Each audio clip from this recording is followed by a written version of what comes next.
Hello?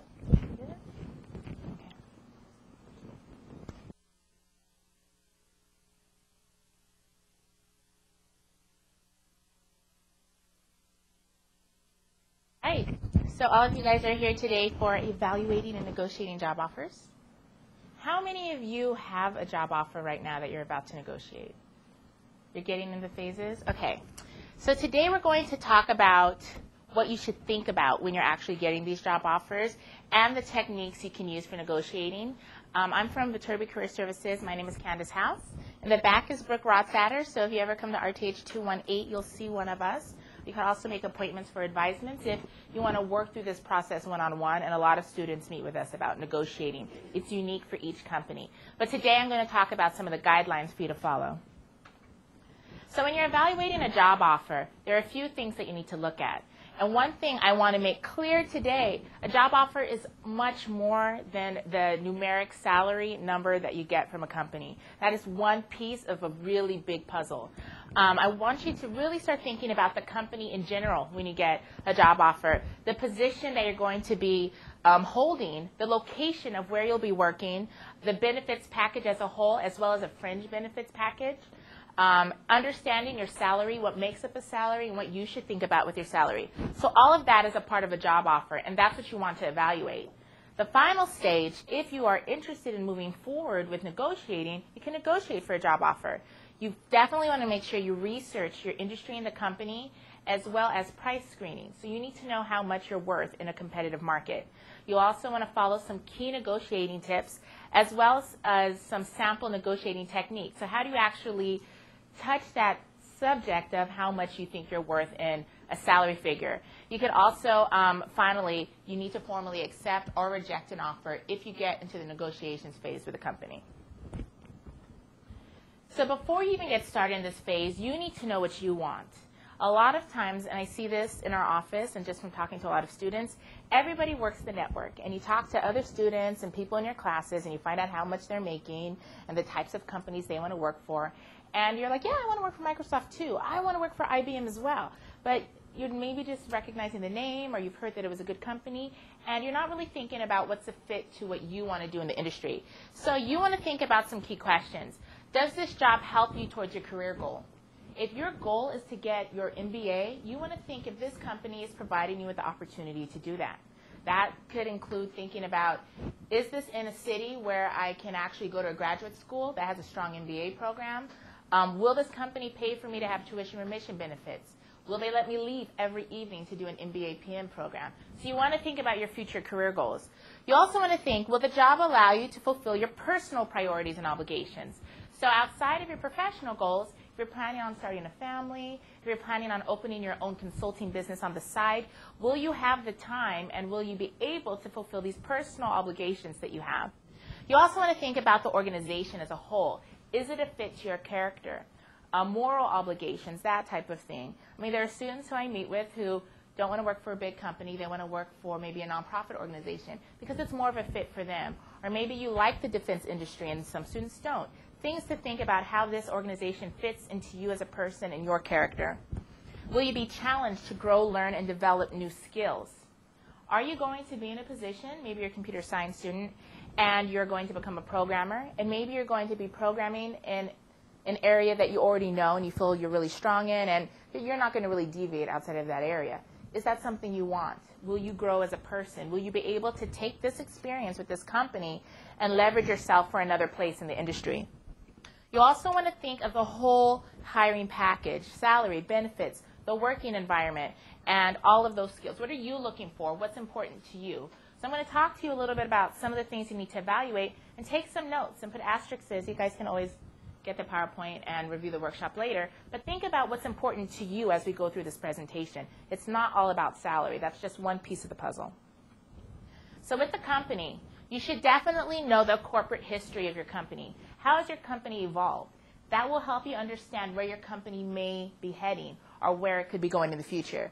You want to know financial standing. If your company has been losing revenue, or if it's a publicly traded company and you've noticed that the stocks are going down, something might be going on internally that you need to think about. So look at financial standing if you're looking at a large company. Think about if this is a well-established or a fledgling company. Is this company an IBM, or is this a new mom and pop company that just started? Will this company succeed? Is it in its first 5 years as a company? Is this a startup? This was a huge area in 2000. Students were getting job offers like that. Some of the companies didn't make it until 2003. So you want to start thinking about, and I'm not saying that a fledgling company is not a good company. You just want to know, where's this company headed? And is this company has a strong foothold in the marketplace? You want to think about employer reputation and image, as well as, again, public or privately held company, corporate culture. For example, if you are going into consulting and you hate business suits, might not be a good place for you. If you're really interested in more of a Google environment where you get to wear your jeans and your t-shirt, but you're also looking at a position with Ernst & Young, you want to see which corporate culture could be a fit for you. Growth and development potential. As an employee with this company, do they promote within? Do people grow within that company, or do people stay within the same position? Questions that you need to ask yourself. Work schedule options. Some of you guys, especially in aerospace, you'll notice that they have, flex work days. Maybe they work, 10 hours a week and they're off every other Friday, or maybe they work half a day on Fridays. So you want to think about the work schedule. Is that important to you, or do you not care? Can you work from 9 a.m. till 9 p.m. and you're really open to whatever they want to do? So things to think about with the organization. Training opportunities. Will they help you train yourself? Will they send you to conferences and seminars to help you develop professionally? All of these are very important things to know about the company. When it comes to the position, you want to think about what you're going to be doing day in and day out in your role in the company. You want to know work assignment variety. Are you going to do the same task from 9 o'clock until 5 o'clock, or do you have a variety in your duties? These are questions you could ask someone during the interview process. What is a day in the life of a systems engineer at Cisco? Or what is a day in the life of a network administrator for SAP?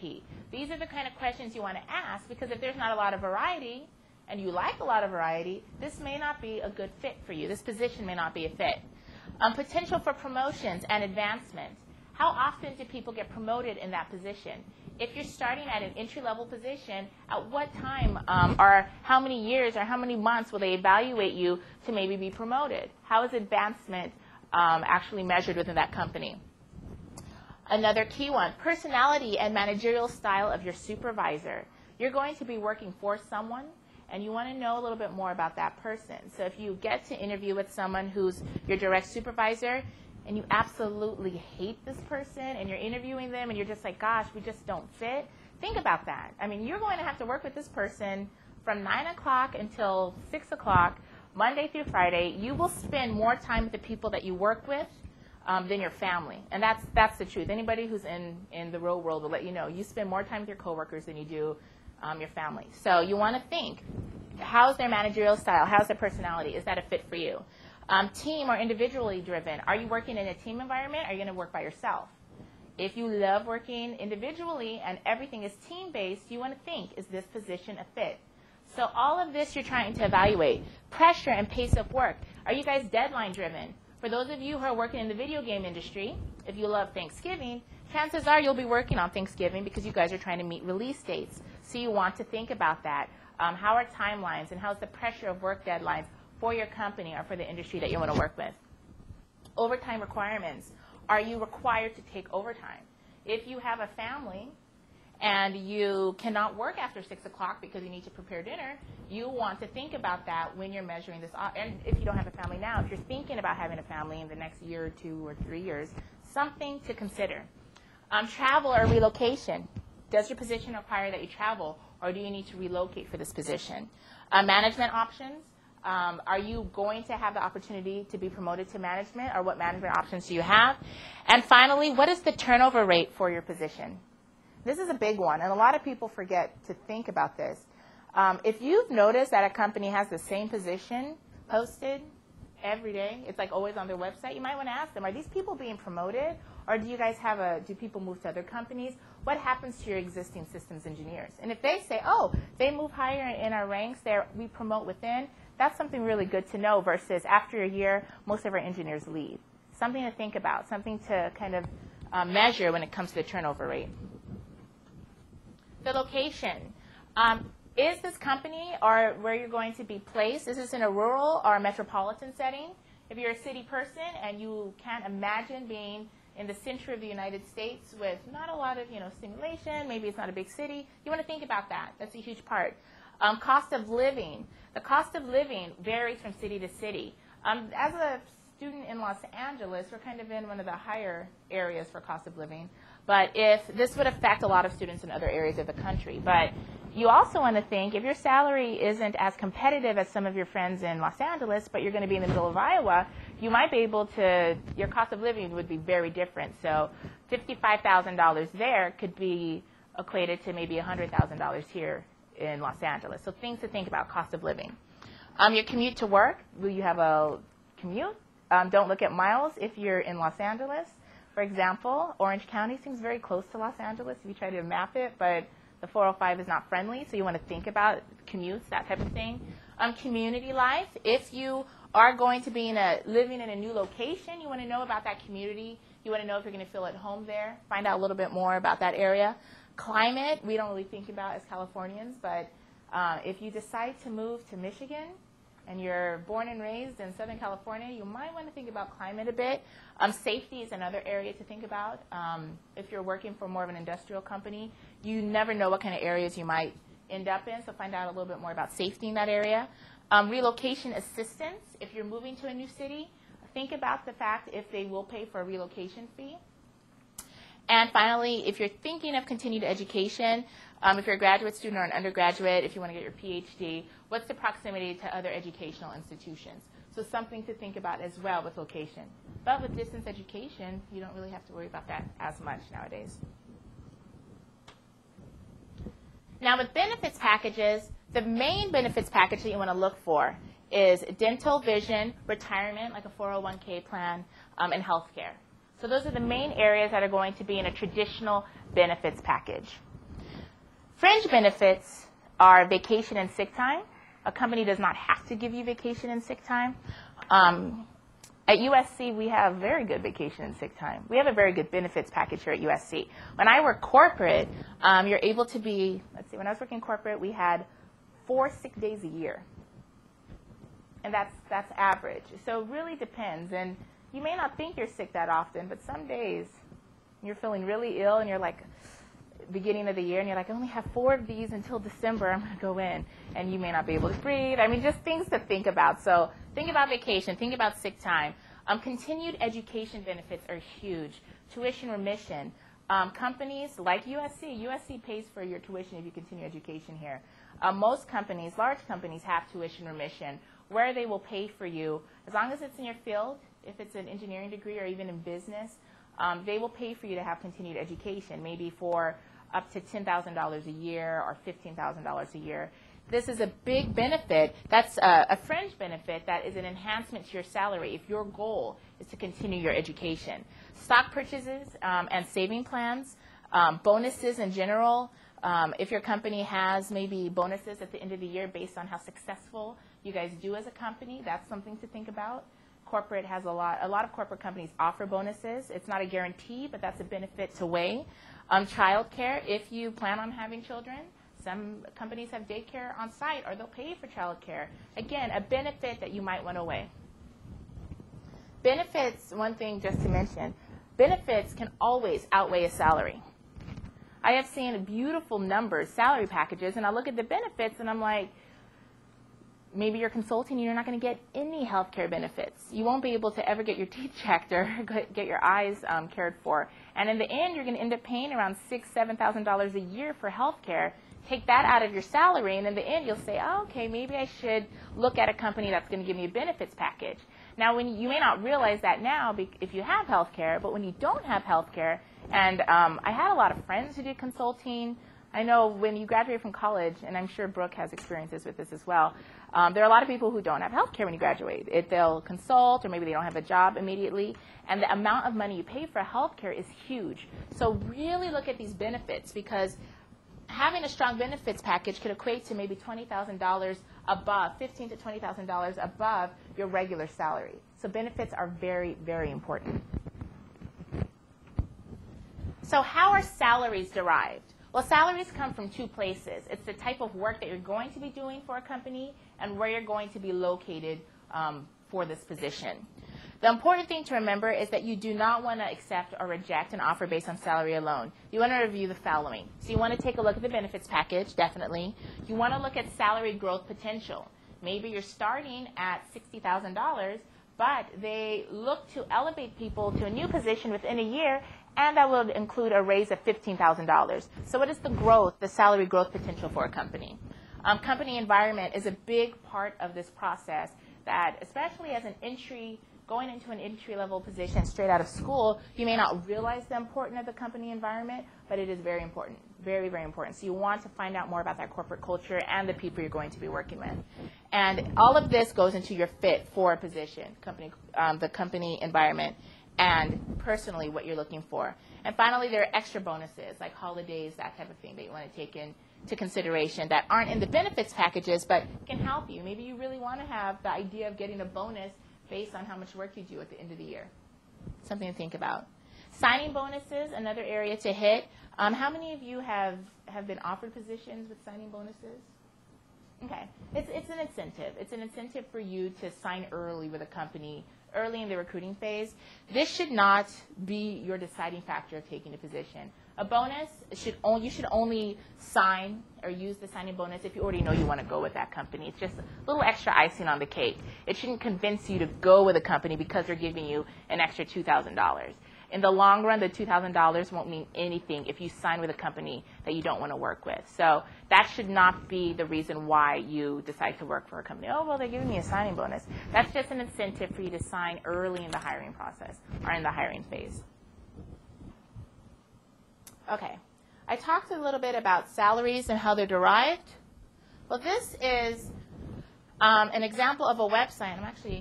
Maybe I'll go right to the site because it might help you to see.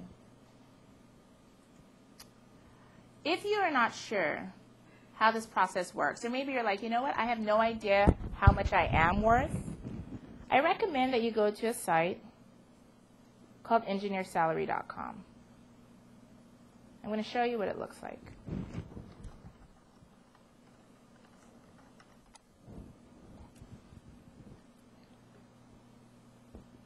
What this site does is it takes into account everything that we talked about, except the benefits packages. This is helping you understand the type of salary you should get based on the location and experience that you have. So they're going to ask you a few questions. And this is all engineering salaries. Your years of experience, the undergraduate degree that you are obtaining or that you've already obtained, graduate degree if applicable, the job level. So if you already know a position and you're curious, maybe you know you're going to be a senior engineer or a lead engineer, or maybe you're starting at entry-level engineer, you would choose whatever the discipline is or the job level. You would choose your discipline, your primary skill, industry for the position, clearance level if you need clearance for a position. Have you already received clearance? The size of the company, the location of the company. This is very important with cost of living. How you found this particular site, you could say other. Why you're using this as a student, and you would send in your email address, and they will email you a salary based on these figures or based on what you decided.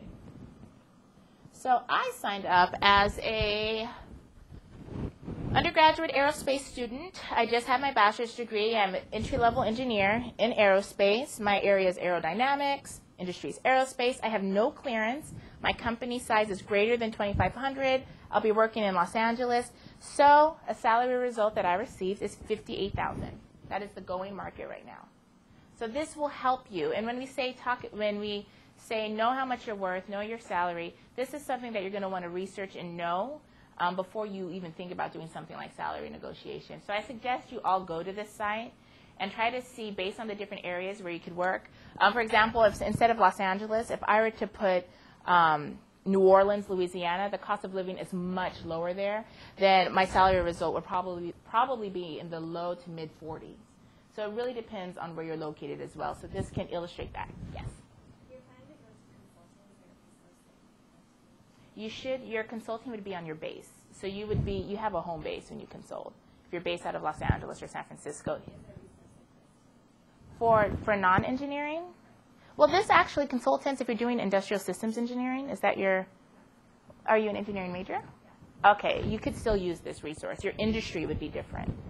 Consulting is one of the industries listed.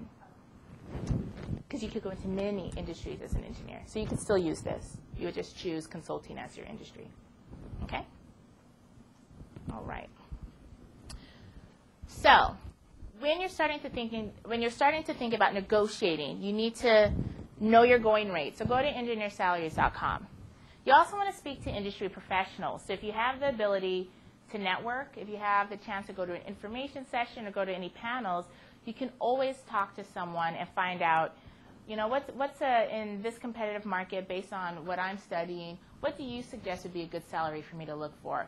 You could also use, if you've gone to like our networking workshop, the Trojan Alumni Network. That's a great resource to talk to some alums to find out what they feel would be a competitive salary for someone who's coming out of college in the field that they studied years ago. So that's, again, you want to talk to people and do some research online. Now, the term that is used a lot with negotiating is the idea of price screening. And this is when you want to find out what you're looking for, but you do not want to say an amount before the employer. That is the key rule whenever you guys are thinking about negotiating. You don't want to say a number because they're always going to look for a number. Hiring managers and recruiters have experience in negotiating. They negotiate all day long. How many of you have negotiated before? Just out of curiosity. Okay. The first time is a test time. I can't promise you that it'll go well, but it gets better with time. But the key thing to remember is you don't want to say an amount. And I have some tips as to how you can avoid that pigeonhole of actually saying, I want to make this amount of money. The reason why you don't want to say an amount is because you don't want to be lower than what you're worth. You don't want to state $50,000 if they were thinking about hiring you for $65,000. So you don't want to say anything if you can. But you do want to remember to say that you're open to salaries, that you hope that things are negotiable, you can be negotiated with, and that you want to keep yourself competitive. So those are three terms you want to remember. You're open, things are negotiable, and you're looking for competitive. You also want to have a minimum salary figure in mind. You need to know before you even think about negotiating with someone, what is your low number? You don't want to go below what number? And if you're not sure what that number is, you need to go back into this research phase and start researching for a number that makes sense to you, and you want to stick with that number. That number is your baseline, and that's what you're going to have in your head. You don't want to give that number to anyone. You just want to remember, okay, I don't want to go below $55,000. That's as low as I'm going to go. As long as I'm above 55, I'm okay. That's what you want to think about in your head, but you don't need to tell that to anyone. The purpose, again, is you want to try to have the employer give you a figure first. If it is too low, let them know you had a higher figure in mind, but again, you don't want to tell them. So I'm going to go through some scenarios of how you can actually go through this situation. Actually, some tips first. Negotiating tips, you don't want to be overly aggressive. If you're overly aggressive, it will not work to your benefit. They're not trying to cheat you. These are business people, and they want to make sure that they are not giving you $70,000 if you were willing to take $50,000. If you were in their position, you would do the same thing. Everyone's trying to look out for their best interest. They're looking out for the interests of their company and their budget. You're looking out for your best interest. So don't be overly aggressive. They want to work with you. These could be your potential coworkers in the future. So don't be overly aggressive. It won't be received well. Don't be concerned with what others will think if you do negotiate. Don't worry about the fact that if you don't say, yes, I'll take it, as soon as they give you an offer, and maybe you've built a relationship with this HR person, or maybe you've been talking to them for all 4 years at SC, and now it's time to negotiate, and you might be a little nervous because you think it's a strange thing to talk about, money. It's kind of a crass topic. We're taught a lot. Don't worry about how they'll think. Worst case scenario, or how they'll feel. Worst case scenario, someone will say no, they're not open to negotiate, and then you're stuck with the same salary that you had. Worst case scenario. No one has ever taken back an offer because you wanted to negotiate, not that I know of. Don't be overly concerned with losing a job offer. And again, if they really want you and when somebody gives you an offer, they're vested in you. They like you. They spend some time interviewing you. They feel that you're a fit for the company. If you want to negotiate, it's only natural. It shows that you're business savvy. They will not take the offer back. You do not want to accept an offer on the spot. If you get a call and they say, yes, we'd like to offer you the position at $45,000, A smart person says, that sounds great. I'm very happy that you're giving me a job offer. I'd like to think about this a little bit further. When would you like to hear back from me? So you don't want to accept something on the spot. Even if that's the perfect figure for you, call them back in a few days or 2 days later and let them know, that's great, I'd like to take that position if you're interested in not negotiating. But don't accept anything on the spot. Mull it over. Think about it. Don't begin negotiating before an offer has been made. Negotiations always begin after an offer. I've seen students try the negotiating phase in the first interview, and you are counting your eggs before they're hatched. You do not want to do that. Wait until you get an offer before you negotiate. Numbers come out during the offer phase. When you get an offer letter, you'll get a number. Someone will call you with an offer. They'll give you a salary figure. If you don't have any figures, you can't negotiate. So wait until after the offer. And don't negotiate unless you're seriously considering working for this company. It takes a lot of time for salaries to get approved. It takes a lot of time for them to work through this process with you. If you're not really interested in working for a company, don't waste their time with negotiating. So you really need to be considering a company as an option if you're going to move forward with the negotiating phase. It's very important. Okay, so some questions before the job offer, and actually before the questions, if you get an application from a company and they ask for you to list a possible salary on the application, you could do one of two things. You can list a really wide range, so you're keeping your options open, or you can omit answering the question. You can maybe put negotiable or open to negotiations or open to competitive salary. You don't have to put a number. You could dance around this area as many times as you'd like. It works. If they ask you, how much would you like as a salary? Say, I am much more interested in doing this type of work here at this company than thinking about a particular number. So let them know, even though it's really important to you what the salary is, try to make it seem like it's not a priority at that time. You want them to fall in love with you first. This is the first interview. You want them to want you and want to make it to that negotiating phase. If you start saying numbers now, they're going to put you in a category or a salary range that might be much lower than what you're worth. So try not to say a number.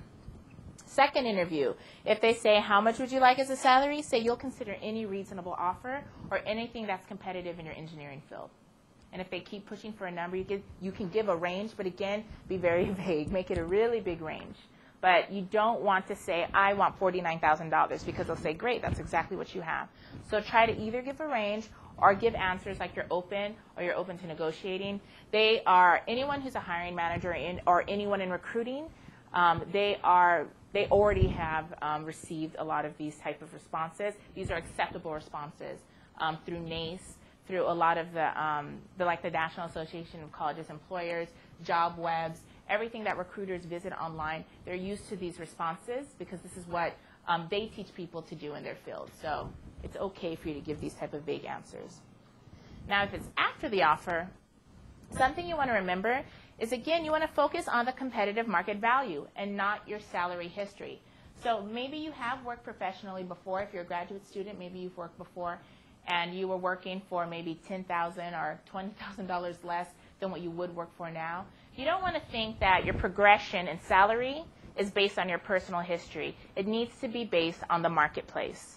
You could come out of USC with absolutely no work experience, but if you're qualified to do a job in an industry, then you're qualified to get that competitive salary. So you want to remember that. It has nothing to do with what you've done in the past. It's what you're going to do in the future and what's accepted in that industry. So if someone wants to ask you, okay, you've already gotten a job offer, maybe you see a number on the table, you could take some approaches. You could say, I'm very interested in this offer. I need to have some clarification. Do you think that this offer is a fair market price given the responsibilities of the position and my qualification history? So you're asking them a question. Is this, they might say, yes, all of our entry-level engineers make this salary. Or, you know, we are open to negotiating. Do you think that you have any other qualifications that might be different? And you might remind them, well, I did get certified in Cisco. I'm Cisco certified, or I actually have my SAP certificate. And they might, you know, they should have taken that into account before they gave them an offer. But this could be a last chance to kind of market your skills as to why you should have a higher offer. Again, you want to thank them for the offer in general, and that's kind of the second scenario. Thanks for the offer. I'm very excited about working for you because ABC employer is my first choice. However, knowing the going rate is, and this is when you whip out that EngineerSalarycom number, or knowing that, you know, graduates in petroleum engineering make around $60,000 to $70,000 a year, I was really looking for something more in that range. Is there any possibility of that? So that way you're showing, I've done my research, and I just want to make sure that I'm competitive in my field. So it's not, you're not being greedy. And you'll notice that that's kind of the way these questions are positioned. It's not about greed. If you're going to give a dollar figure, if you're going to ask for negotiating, it bears much, it has a lot more weight if you've done your research and you're focusing this on an industry versus, I actually wanted around $10,000 more. Why do you want $10,000 more? Why should we give you $10,000 more? If you don't have backing, like, you know, I've done some research or I spoke to some industry professionals, it just looks like you're being greedy, and they'll say, no. You have to have a good reason as to why you're worth $10,000 more. So think about that. A lot of students know, okay, they just know in their heart that they feel that they should be getting maybe a little bit more money because they've talked to their friends, but they don't have the reasoning or the ways to articulate that to a hiring manager. So you need to do your research. And again, focus on the competitive market value in your industry, and that helps a lot. Yes? Mm-hmm.